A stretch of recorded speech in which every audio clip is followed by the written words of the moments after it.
You ask Tiger to solve. This deals with linear equations with one unknown. The final result is x equals -3/2. Let's solve it step by step. Simplify the expression.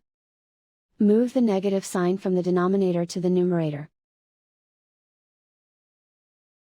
Expand the parentheses.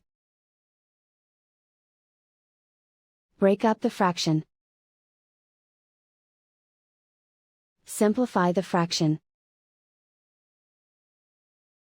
Find the greatest common factor of the numerator and denominator. Factor out and cancel the greatest common factor. Group all constants on the right side of the equation. Subtract 3 from both sides.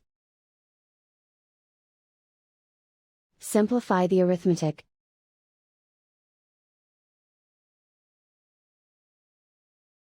Isolate the x. Divide both sides by 2.